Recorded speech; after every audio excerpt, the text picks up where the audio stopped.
Friends, আপোনালোকক knowledge ইনফৰমেশ্যনলৈ স্বাগতম। তো বলক আমি কুৱেশ্যনটো আৰম্ভ কৰোঁ। অশোকৰ ৰাজত্বকালত তৃতীয় বৌদ্ধ মহামেল ক'ত অনুষ্ঠিত হৈছিল? ক কনৌজ, খ পাটলিপুত্ৰ, গ সাৰনাথ, গ বৈশালী। ইয়াৰ উত্তৰটো হ'ব খ পাটলিপুত্ৰ। Next question. মৌৰ্য বংশৰ শাসনকালত ভূমিৰ গৰাকী কোন আছিল? ক জমিদাৰ, খ ব্যক্তি, ঘ গাঁও পঞ্চায়ত, ঘ সম্ৰাট। চাৰিটাৰ ভিতৰত ইয়াৰ উত্তৰটো হ'ব গ সম্ৰাট। Next question. মৌৰ্য বংশৰ শাসনকালত দেশত কি ভাষা প্ৰচলিত আছিল? ক পালি, খ প্ৰাকৃত, গ সংস্কৃত, গ তিনিটা ভাষা।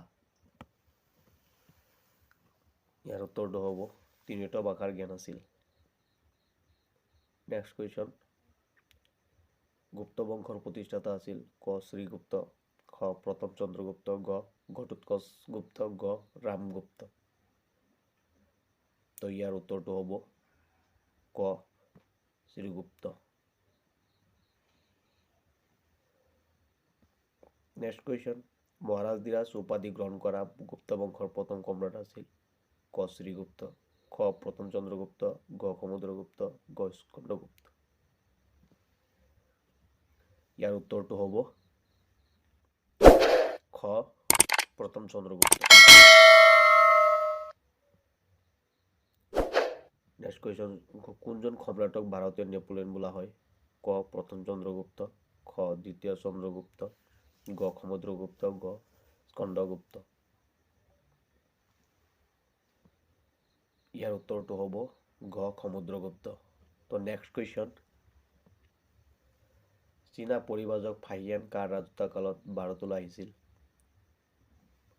ক দ্বিতীয় চন্দ্ৰগুপ্ত, ঘ পুৰুগুপ্ত, গ প্ৰথম কুমাৰগুপ্ত, গ সমুদ্ৰগুপ্ত। উত্তৰটো হ'ব ইয়াৰ দ্বিতীয় চন্দ্ৰগুপ্ত। Next question. গুপ্ত যুগত তলৰ কোনটো ব্যৱস্থা নাছিল? ক সতীদাহ প্ৰথা, খ পৰ্দা প্ৰথা, গ দেৱদাসী প্ৰথা, গ বিধৱা বিবাহ। ইয়াৰ উত্তৰটো হ'ব খ পৰ্দা প্ৰথা।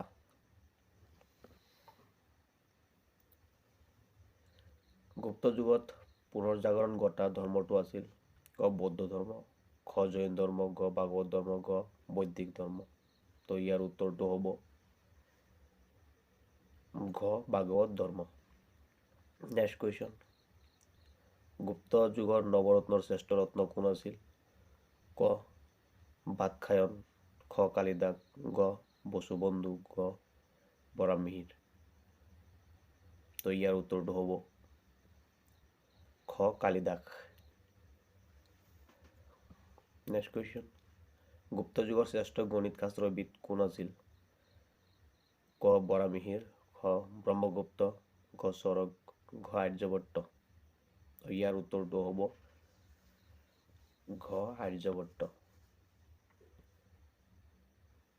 বৰাহমিহিৰে ৰচনা কৰা গ্ৰন্থৰ মূল বিষয় আছিল? ক জ্যোতিৰ্বিদ্যা, খ চিকিৎসা বিজ্ঞান, গ গণিত শাস্ত্ৰ, গ ব্যাকৰণ। ইয়াৰ উত্তৰটো হ'ব ক জ্যোতিৰ্বিদ্যা।